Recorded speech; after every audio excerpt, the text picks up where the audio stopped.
Morning welcome to morning express నేను Kumar Damera. Professor Jayashankar సార్కు యావత్ తెలంగాణ సమాజం ఘనంగా నివాళులర్పించింది. తెలంగాణ భవన్లో జయశంకర్ సార్కు బీఆర్ఎస్ వర్కింగ్ ప్రెసిడెంట్ కేటీఆర్ నివాళులర్పించారు. జయశంకర్ విగ్రహానికి పూలమాల వేసి అంజలి ఘటించారు.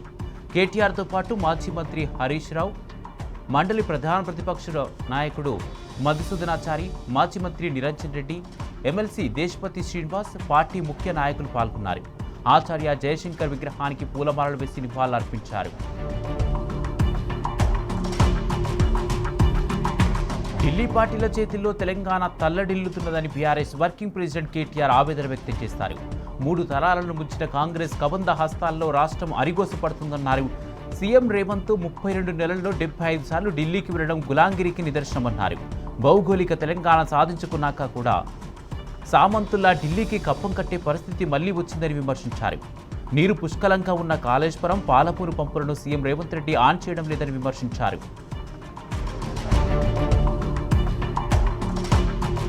డాక్టర్ బాబాసాహెబ్ అంబేద్కర్ మనమడు, వంచిత్ బహుజన్ అఘాడీ అధినేత ప్రకాష్ అంబేద్కర్ హైదరాబాద్లో బీఆర్ఎస్ వర్కింగ్ ప్రెసిడెంట్ కేటీఆర్ను కలుసుకున్నారు.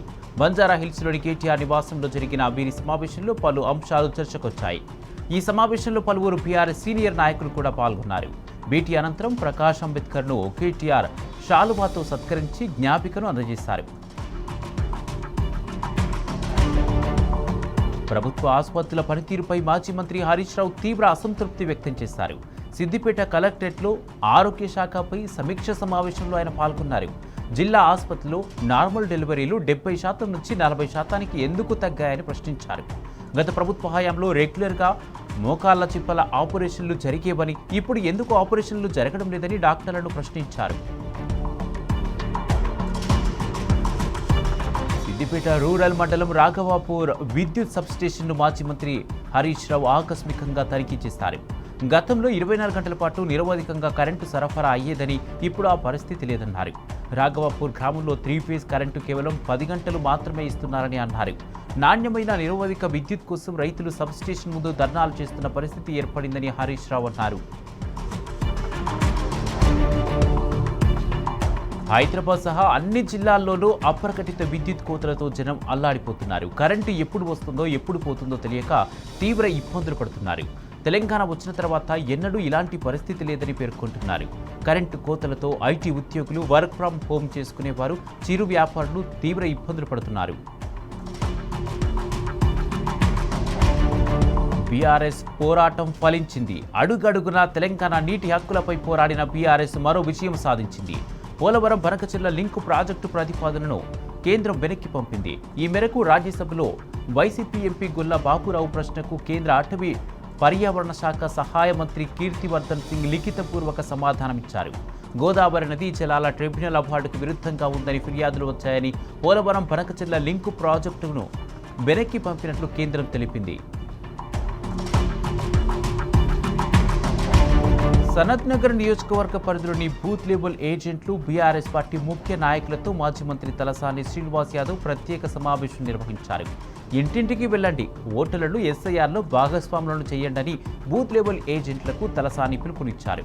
ఈ నెల 10తో ఎస్ఐఆర్ గడువు ముగియనుండడంతో ప్రతి ఓటరు ఎన్యూమరేషన్ ఫామ్ సమర్పించారా లేదా అని తప్పనిసరిగా నిర్ధారించుకోవాలని సూచించారు. బీఎల్ఓలు తమ విధులను సక్రమంగా నిర్వహించడం లేదన్న ఫిర్యాదులు వస్తున్నాయని తలసాని అన్నారు. సీఎం రేవంత్ రెడ్డి తన రాజకీయ భవిష్యత్తు గురించి తప్ప విద్యార్థుల భవిష్యత్తు గురించి పట్టించుకోవడం లేదని బీఆర్ఎస్ నేత రాకేష్ రెడ్డి ఆరోపించారు. ఎన్నికల ముందు విద్యాశాఖకు 15% నిధులు కేటాయిస్తామని చెప్పిన రేవంత్ ఇప్పుడు కేవలం 5% మాత్రమే ఖర్చు చేయడం ఏంటని ప్రశ్నించారు. 24,000 ప్రభుత్వ పాఠశాలను ఇంకా కుదిస్తామని సీఎం చెప్పడం సిగ్గుచేటని మండిపడ్డారు. రాష్ట్రంలో విద్యాశాఖ పూర్తిగా నిర్వీర్యమైపోయిందని రాకేష్ రెడ్డి ఆగ్రహం వ్యక్తం చేశారు. హన్మకొండ జిల్లా కమలాపూర్ మండల కేంద్రంలోని ఎంపీడీఓ కార్యాలయంలో నిర్వహించిన మండల సర్వసభ్య సమావేశం గందరగోళంగా మారింది. సర్వసభ్య సమావేశం అధికార విపక్ష ప్రజాప్రతినిధులతో రసాభాసగా మారింది. రైతులకు యూరియా అందజేయడంలో రాష్ట్ర ప్రభుత్వం విఫలమైందని ఎమ్మెల్యే పాడి కౌశిక్ రెడ్డి మండిపడ్డారు. బెల్ట్ షాపులపై ఎక్సైజ్ అధికారుల తీరును నిరసిస్తూ ప్లకార్డులు ప్రదర్శించి నిరసన తెలిపారు.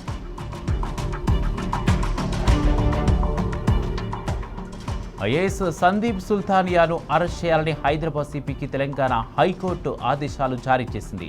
కంటెంప్ట్ ఆఫ్ కోర్టు కేసులో సందీప్ సుల్తానియాపై హైకోర్టు తీవ్ర ఆగ్రహం వ్యక్తం చేసింది. ఓ కేసు విషయంలో హాజరు కాకపోవడమే కాకుండా కౌంటర్ కూడా దాఖలు చేయకపోవడంతో హైకోర్టు మండిపడింది. వెంటనే సందీప్ సుల్తానియాను అరెస్ట్ చేసి ఇవాళ ఉదయం 10:30 గంటలకు కోర్టుకు తీసుకురావాలని సిపికి ఆదేశాలు ఇచ్చింది. నారాయణపేట ఎక్లాస్పూర్ గ్రామంలో విషాదం చోటు చేసుకుంది. తరగతి గదిలో ఉన్న విద్యార్థిని పాము కాటు కరవడంతో ఆసుపత్రిలో చికిత్స పొందుతూ కన్నుమూశాడు. చనిపోయిన విద్యార్థి 8 ఏళ్ల రంజిత్గా గుర్తించారు.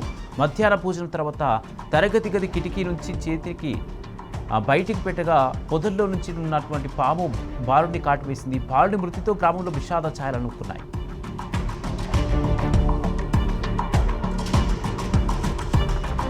సీఎం సొంత జిల్లాలో విద్యార్థుల ప్రాణాలకు దిక్కులేదని ఫైర్ అయ్యారు మక్తల్ మాజీ ఎమ్మెల్యే చిట్టం రామ్మోహన్ రెడ్డి. నారాయణపేట జిల్లా ఎక్లాస్పూర్ స్కూల్లో పాము కాటుతో చనిపోయిన విద్యార్థి కుటుంబాన్ని ఆసుపత్రికి వెళ్లి ఆయన పరామర్శించారు. విద్యార్థి మృతికి కారణమైన పాఠశాల ఉపాధ్యాయులపై చర్యలు తీసుకోవాలని డిమాండ్ చేశారు. విద్యాశాఖను తన దగ్గరే పెట్టుకున్న రేవంత్ రెడ్డి ఇప్పుడు ఏం సమాధానం చెప్తారని నిలదీశారు రామ్మోహన్ రెడ్డి.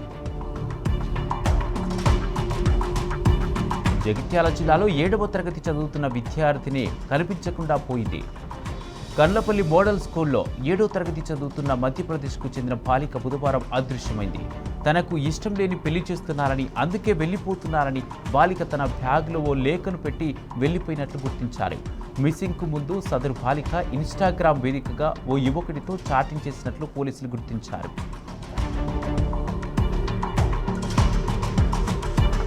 అప్పుల బాధతో ఆదిలాబాద్ జిల్లాలో ఓ రైతు ఆత్మహత్య చేసుకున్నాడు. తలమడుగు మండలం పల్లి గ్రామానికి చెందిన రైతు మోతే అశోక్ తనకున్న 5 ఎకరాల భూమితో పాటు మరో 5 ఎకరాలు కౌలుకు తీసుకొని సాగు చేస్తున్నాడు. ఈ క్రమంలో అప్పులు పెరిగిపోవడంతో ఒత్తిడిని తట్టుకోలేక ఈ నెల 4న సాయంత్రం పొలంలో పురుగుల మందు తాగాడు. గమనించిన స్థానికులు ఆదిలాబాద్ జిల్లా కేంద్రంలోని రిమ్స్కు తరలించగా 2 రోజులుగా చికిత్స పొందుతూ గురువారం సాయంత్రం మృతి చెందాడు.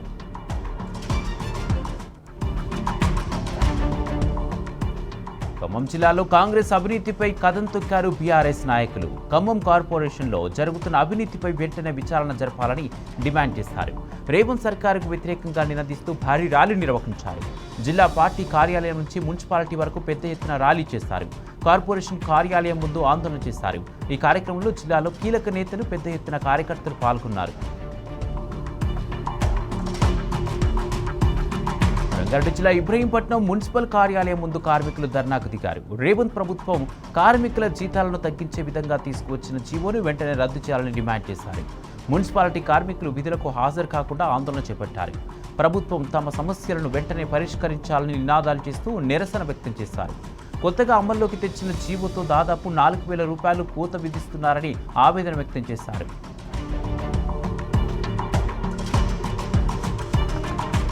ఫీజు రీయింబర్స్మెంట్ బకాయిలు విడుదల చేయాలంటూ విద్యార్థి సంఘాలు ఆందోళన బాటపట్టాయి. హైదరాబాద్ ఇందిరా పార్క్ దగ్గర మహాధర్ణ చేపట్టాయి. ఫీజు రీయింబర్స్మెంట్ పథకంపై సీఎం రేవంత్ సమీక్ష కూడా చేయడం లేదని విద్యార్థి నేతలు ఆగ్రహం వ్యక్తం చేస్తున్నారు. రేవంత్ తీరుతో నిరుపేద విద్యార్థులు ఉన్నత చదువులకు దూరమవుతున్నారని ఆవేదన వ్యక్తం చేస్తున్నారు. జెన్కో యాజమాన్య ఏకపక్ష వైఖరికి నిరసనగా ఈ నెల 12న విద్యుత్ సౌద ముట్టడికి పిలుపునిచ్చారు తెలంగాణ పవర్ ఎంప్లాయీస్ జేఏసీ. వైటీపీఎస్లోని కోల్ హ్యాండ్లింగ్, హ్యాండిల్ విభాగాల O&M పనులను బయట వ్యక్తులకు, కాంట్రాక్ట్ సంస్థలకు ఇవ్వడాన్ని జేఏసీ తీవ్రంగా ఖండిస్తుంది. తక్షణమే టెండర్లను ఉపసంహరించుకోవాలని డిమాండ్ చేస్తున్నారు. జేఏసీ ప్రతిపాదనలను పట్టించుకోకుండా జెన్కో సీఎండీ వైఖరిపై తీవ్ర అసంతృప్తిని వ్యక్తం చేస్తున్నారు. జనగామ జిల్లా స్టేషన్ గన్పూర్ రిజర్వాయర్ నుండి నీటిని విడుదల చేయాలని డిమాండ్ చేస్తూ చంద్రుతండాకు చెందిన రైతులు పెద్ద ఎత్తున ధర్నా చేపట్టారు. రిజర్వాయర్ వద్ద నిరసనకు దిగారు. వర్షాకాలం మొదలై 2 నెలలు కావస్తున్నా ఇప్పటి వరకు పంట పొలాలకు నీరందలేదంటూ రైతులు ఆందోళన వ్యక్తం చేశారు. తక్షణమే అధికారులు కాల్వలకు నీరును విడుదల చేసి రైతులను ఆదుకోవాలని డిమాండ్ చేస్తున్నారు. నాగర్ కర్నూలు జిల్లాలో ఉపాధి హామీ పథకం సిబ్బంది ఆందోళనకు దిగారు. పే స్కేల్ అమలు చేసి ఉద్యోగ భద్రత కల్పించాలని కోరుతూ ఎంపీడీఓ కార్యాలయం ఎదుట ధర్నా నిర్వహించారు. తిమ్మాజిపేట, బిజినపల్లి, తాడూరు, నాగర్ కర్నూలు మండలాల క్లస్టర్ పరిధిలోని గ్రామాభివృద్ధి శాఖ ఉద్యోగులు ఈ ధర్నాలో పాల్గొన్నారు. ఏపీఓలు, టెక్నికల్ అసిస్టెంట్లు, కంప్యూటర్ ఆపరేటర్లు, ఈసీలకు అందుతున్న జీతాలు జీవన వ్యయాలకు సరిపోవడం లేదని ఆవేదన వ్యక్తం చేశారు. అబద్ధాలతో ప్రజలను మోసం చేయడం కాంగ్రెస్కు అలవాటైందని బీఆర్ఎస్ భీమ్గల్ మండల పార్టీ అధ్యక్షులు దోనకంటి నరసయ్య ఆగ్రహం వ్యక్తం చేశారు. అబద్ధాల ఆడటంలో రేవంత్ రెడ్డిని మహేష్ కుమార్ గౌడ్ మించిపోయారన్నారు. కాంగ్రెస్ది ప్రజామార్గ పాలన కాదు, ప్రజా కంటక పాలన, ప్రజా వ్యతిరేక పాలన అని తీవ్రంగా విమర్శించారు. ఇందిరమ్మ ఇండ్ల కేటాయింపులో పారదర్శకత కొరవడిందన్నారు. భద్రాద్రి కొత్తగూడెం జిల్లా మనుకూరులో నిర్వహించిన సిపిఐ ప్రజా చైతన్య యాత్రలో కాంగ్రెస్ పార్టీని లక్ష్యంగా చేసుకుని సిపిఐ రాష్ట్ర కార్యదర్శి ఎమ్మెల్యే కూనంనేని సాంబశివరావు నిప్పులు చెరిగారు. కాంగ్రెస్ ప్రభుత్వాన్ని కూలగొట్టే సత్తా తమకుందన్నారు. ఓడెక్కే వరకు ఓడమల్లన్న, ఒడ్డుకు చేరాక బోడమల్లన్న అంటేనే ఊరుకునేది లేదని విమర్శించారు. ప్రజలను ఇబ్బంది పెడితే ప్రజా పోరాటాలు చేసి కాంగ్రెస్ను ఎండగడతామన్నారు. ఇతర రాష్ట్ర ప్రభుత్వాల వ్యతిరేక విధానాలను నిరసిస్తూ సిపిఐ నాయకులు కొల్లాపూర్ నియోజకవర్గంలో పాదయాత్ర చేపట్టారు. ఈ నెల 14వ తేదీ వరకు జిల్లా వ్యాప్తంగా 600 కిలోమీటర్లు ప్రజా సమస్యలపై ఈ పాదయాత్ర సాగుతుందని పేర్కొన్నారు. కేంద్ర రాష్ట్ర ప్రభుత్వాలు ఎన్నికల్లో ఇచ్చిన హామీలు నెరవేర్చాలని డిమాండ్ చేస్తూ సిపిఐ పార్టీ 9 రోజుల పాటు పాదయాత్రకు పూనుకుందన్నారు. అనంతరం లక్షలాది మందితో చెలో ఢిల్లీ కార్యక్రమం నిర్వహిస్తామని తెలిపారు సిపిఐ నాయకులు. జూరాల ప్రాజెక్టు జలకలతో కొత్త అందాలను సంతరించుకుంది. అయితే జూరాల ప్రాజెక్టు కృష్ణమ్మ అందాలను చూసేందుకు వచ్చే పర్యాటకులకు కనీస వసతులు కరువయ్యాయి. గత బీఆర్ఎస్ ప్రభుత్వ హయాంలో చేపట్టిన బృందావన్ ఎకో పార్కు పనులు ఎక్కడికక్కడే నిలిచిపోయాయి. సీఎం, పర్యాటక శాఖ మంత్రి సొంత జిల్లాలో అభివృద్ధి పనులను పట్టించుకునే వారే లేరని స్థానికులు మండిపడుతున్నారు. ప్రస్తుతం అక్కడ నిర్మించిన కొన్ని నిర్మాణాలు మందుబాబులకు అడ్డాగా మారాయని ఫైర్ అవుతున్నారు.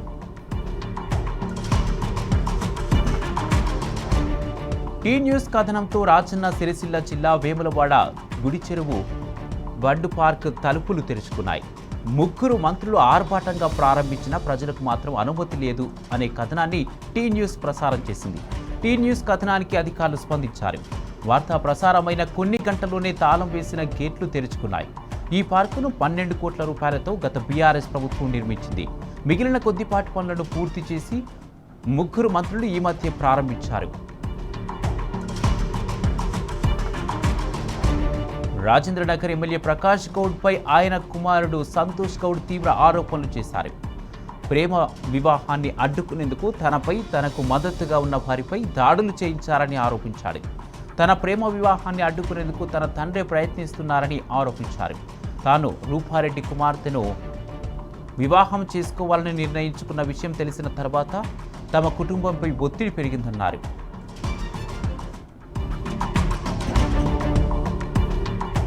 నాగర్ కర్నూలు జిల్లా బిజినపల్లి పోలీసులు నకిలీ కరెన్సీ ముఠా గుట్టును రట్టు చేశారు.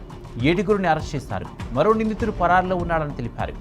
నిందితుల నుంచి 68,000 రూపాయల విలువైన నకిలీ 500 రూపాయల నోట్లు, 7 mobiles, HP colour xerox machine, currency counting machine చేసుకున్నారు.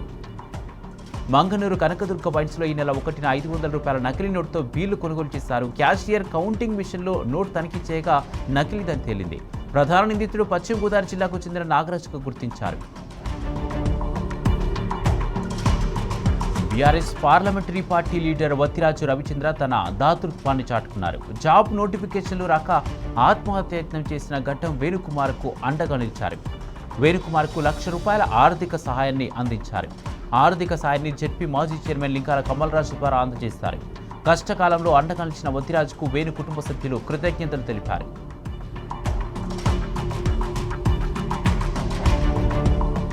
అన్ని రాష్ట్రాలను సమదృష్టితో చూడాల్సిన బాధ్యత కేంద్రంపై ఉందన్నారు BRS parliamentary party leader Vaddiraju Ravichandra. దేశ సమగ్ర అభివృద్ధికి, ఉద్యోగ ఉపాధి అవకాశాలు, మౌలిక సదుపాయాల కల్పనకు, ప్రజా సంక్షేమ పథకాల అమలుకు బీఆర్ఎస్ పార్టీ మద్దతునిస్తుందని చెప్పారు.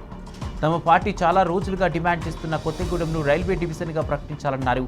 ఆ మార్గాన్ని పొడిగిస్తూ భద్రాచలంలో స్టేషన్ ఏర్పాటు చేయాల్సిందిగా ఎంపీ రవిచంద్ర కేంద్ర ప్రభుత్వాన్ని కోరారు. బీజేపీ ఉద్యమం ఇక దేశవ్యాప్తం కానున్నట్లు దాని వ్యవస్థాపకుడు అభిజిత్ దీప్కే వెల్లడించారు. క్యా బోల్తీ పబ్లిక్ పేరుతో సెప్టెంబర్ నుంచి దేశంలోని పలు రాష్ట్రాల్లో పర్యటించనున్నట్లు ప్రకటించారు. యువతను నేరుగా కలిసి విద్య, నిరుద్యోగం, యువత ఎదుర్కొంటున్న సమస్యలపై వారి అభిప్రాయాలను తెలుసుకున్నట్లు తెలిపారు. విద్య, ఉపాధి వంటి అంశాలపై ప్రభుత్వాలు స్పందించేలా తమ ఉద్యమాన్ని కొనసాగిస్తామని దీప్కే వెల్లడించారు. కేంద్ర కేబినెట్ పలు కీలక నిర్ణయాలకు ఆమోదం తెలిపింది. గోబర్ధన్ పథకాన్ని ఆమోదిస్తున్నట్టు కేంద్ర మంత్రివర్గం పేర్కొంది. బయోగ్యాస్ ఉత్పత్తిని ప్రోత్సహించేందుకే ఈ నిర్ణయం తీసుకున్నట్టు కేంద్ర మంత్రి అశ్విని వైష్ణవ్ వెల్లడించారు. 23,731 కోట్ల రూపాయలను బయోగ్యాస్ పంపిణీ కోసం కేటాయించింది. అసోంలో 4 లేన్ల జాతీయ రహదారికి ఆమోదం తెలిపింది. జైహాతా చరయాలి నుంచి తేజ్పూర్ వరకు ఈ హైవేను నిర్మిస్తున్నట్టు తెలిపారు. 8,970 కోట్ల రూపాయలతో జాతీయ రహదారిని నిర్మాణం కానుంది. కేంద్ర రాష్ట్ర ప్రభుత్వాలు రెండూ కలిసి నేతన్నలా పొట్టగొడుతున్నాయి. ఎన్నికల్లో ఇచ్చిన హామీలను అమలు చేయకపోగా ఉన్న పథకాలను కూడా రద్దు చేసి చేనేత రంగాన్ని సంక్షోభంలోకి నెడుతున్నాయి. రేవంత్ సర్కార్ వచ్చిన తర్వాత కొత్త పథకాల సంగతి ఏమో కానీ గతంలో కేసీఆర్ అమలు చేసిన పథకాలను సైతం పక్కన పెడుతున్నారని చేనేత కార్మికులు మండిపడుతున్నారు. జాతీయ చేనేత దినోత్సవాన్ని పురస్కరించుకుని ఉదయం 8 గంటలకు చార్మినార్ నుంచి మహల్లా ప్యాలెస్ వరకు హ్యాండ్లూమ్ వాక్ నిర్వహిస్తామని చేనేత దినోత్సవ వ్యవస్థాపకుడు ఎర్రమాద యంకన్న తెలిపారు. కార్యక్రమానికి ముఖ్య అతిథులుగా చేనేత, జౌళి శాఖల ప్రత్యేక ప్రధాన కార్యదర్శి సభ్యసాచి ఘోష్, పట్టణ అభివృద్ధి శాఖ ప్రత్యేక ప్రభుత్వ కార్యదర్శి జయేష్ రంజన్, రిటైర్డ్ ఐఏఎస్ చిరంజీవులు, సినీ నటి పూనం కౌర్తో పాటు వివిధ రంగాల విశిష్ట నాయకులు, చేనేత కళాకారులు, చేనేత ప్రేమికులు పాల్గొననున్నారు. జాతీయ చేనేత దినోత్సవం సందర్భంగా చేనేతలకు శుభాకాంక్షలు తెలిపారు ప్రధాని మోడీ. ఈ సందర్భంగా భారతదేశపు చేనేత వైవిధ్యాన్ని అందరికీ పరిచయం చేద్దామంటూ సోషల్ మీడియాలో వీడియోను పోస్ట్ చేశారు. ఇష్టమైన చేనేత వస్త్రాలు, ఉత్పత్తులతో కూడిన వీడియోలను పంచుకోవాలని ప్రజలకు పిలుపునిచ్చారు ప్రధాని మోడీ. ప్రధాని మోడీ విదేశీ ప్రయాణాల ఖర్చుల వివరాలను విదేశాంగ శాఖ వెల్లడించింది. 2025లో మొత్తం 23 దేశాల్లో పర్యటించగా ఇందుకోసం 187 కోట్ల రూపాయలు ఖర్చయినట్లు తెలిపింది. 2021 నుంచి విదేశీ ప్రయాణాల కోసం మొత్తంగా సుమారు 550 కోట్లకు పైగా ఖర్చయిందని, ఈ ఏడాదిలో ఇప్పటి వరకు 74 కోట్లు ఖర్చయినట్లు పేర్కొంది. ప్రధాని మోడీ 2021 నుంచి ఇప్పటి వరకు ఏ దేశాల్లో పర్యటించారు, ఒక్కో దేశ పర్యటనకు అయిన ఖర్చు ఎంత అని రాజ్యసభలో సభ్యులు అడిగిన ప్రశ్నకు విదేశాంగ శాఖ సహాయ మంత్రి పబిత్రా మార్కెరెటా లిఖితపూర్వక సమాధానమిచ్చారు. భర్తే దగ్గరుండి మరీ భార్యకు మరో పెళ్లి చేసిన ఘటన యూపీలోని సంత్ కబీర్ నగర్లో చోటు చేసుకుంది. 21 ఏళ్ల క్రితం ప్రేమ వివాహం చేసుకున్న ఓ జంటకు 5 పిల్లలుండగా 2 నెలల క్రితం భార్య తనకంటే 13 ఏళ్లు చిన్నవాడైన యువకుడితో కలిసి వెళ్లిపోయింది. భార్య ఇటీవల ఇంటికి తిరిగి రాక దంపతుల మధ్య గొడవ జరిగింది. చివరకు 3 కుటుంబాల సమక్షంలో భార్యను యువకుడు ఇచ్చి పెళ్లి చేసి సాగనంపాడు భర్త.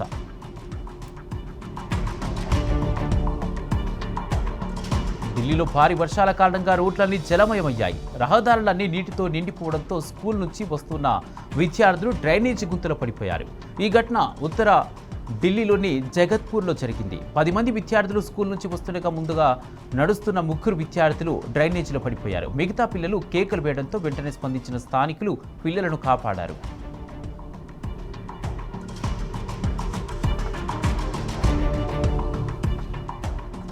రాజస్థాన్లోని చూరు జిల్లాలో ఓ షాకింగ్ ఘటన జరిగింది.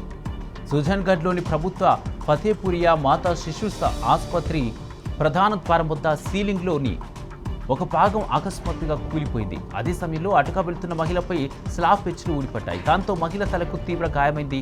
సీసీటీవీలో రికార్డ్ అయిన ఈ షాకింగ్ వీడియో క్లిప్ సోషల్ మీడియాలో వైరల్ అయింది.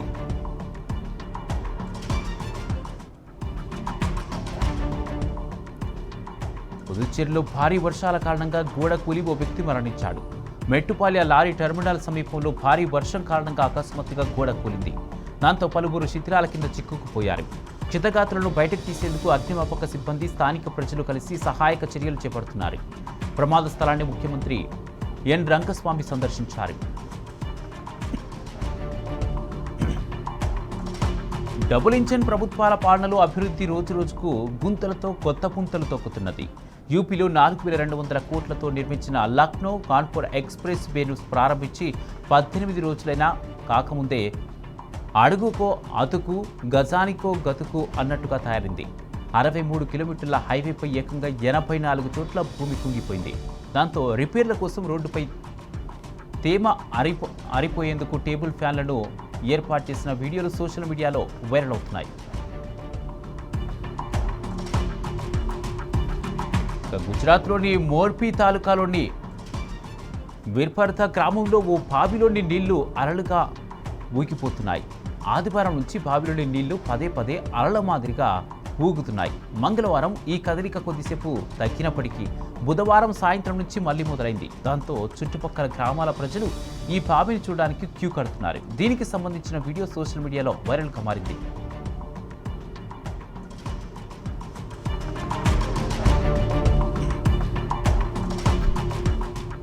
యూపీఐ పేమెంట్స్పై ఛార్జీలు విధించే పేమెంట్ అండ్ సెటిల్మెంట్ 2007 చట్ట సవరణ బిల్లుకు లోక్సభ ఆమోదం తెలిపింది.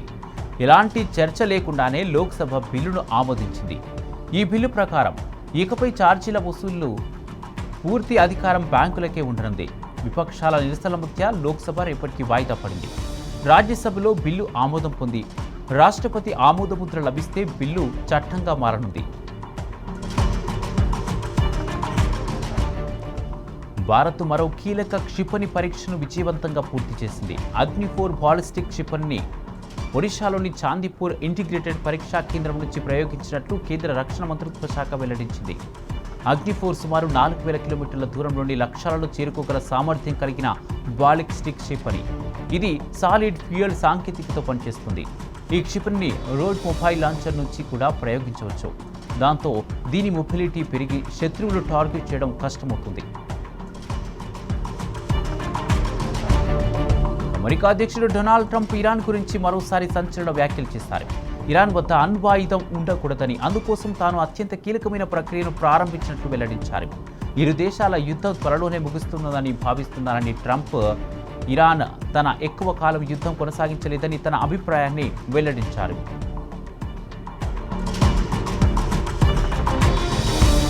ఎలాన్ మస్క్కు చెందిన స్పేస్ ఎక్స్ రాకెట్ భాగం చంద్రుడిపై ప్రమాదవశాత్తు కుప్పకూలింది.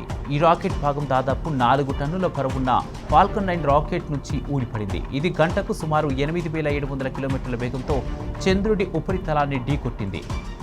ఓ రాకెట్ శకలం ఐన్స్టీన్ క్రేటర్ సమీపంలో పడడంతో భారీ గుంత ఏర్పడింది. ధూళి ఏర్పడినట్లు శాస్త్రవేత్తలు వెల్లడించారు.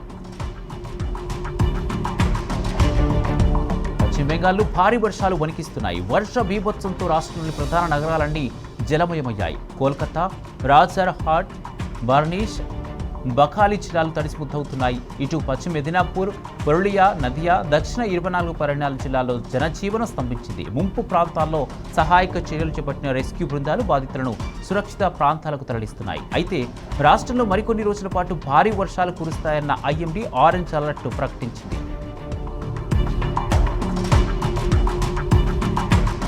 కేరళలో వరద బీభత్సం కొనసాగుతుంది. భారీ వర్షాల కారణంగా పలు జిల్లాల్లో వరద కుప్పిట్లో చిక్కుకున్నాయి. వర్షాలు వరదల తాకిడికి రహదారులు చెరువులను తలపిస్తున్నాయి. దీనికి తోడు కొండ చర్యలను విరిగిపడడంతో రవాణా వ్యవస్థ నిలిచిపోయింది. మరో 4 రోజుల పాటు రాష్ట్ర వ్యాప్తంగా భారీ నుంచి అతి భారీ వర్షాలు పడనున్నాయి. దీంతో వాతావరణ శాఖ 5 జిల్లాలకు రెడ్ అలర్ట్, మరో 3 జిల్లాలకు ఆరెంజ్ అలర్ట్ జారీ చేసింది.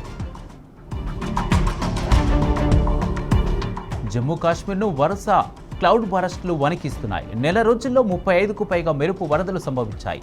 మెగా విస్ఫోటనాలతో పలు జిల్లాలు తీవ్రంగా ప్రభావితమయ్యాయి. ఉరిలోని లచిపోరాలో ఆకస్మిక వరదలు ముంచెత్తాయి. వర్షాలు వరదలతో నదులు ఉప్పొంగి మౌలిక సదుపాయాలు దెబ్బతిన్నాయి. ఇండ్లు, వాహనాలు, చెట్లు, విద్యుత్ స్తంభాలు కొట్టుకుపోయాయి. భీకర వర్షాలు, మెరుపు వరదలతో కాశ్మీర్ లోయ అల్లకల్లోలంగా మారింది.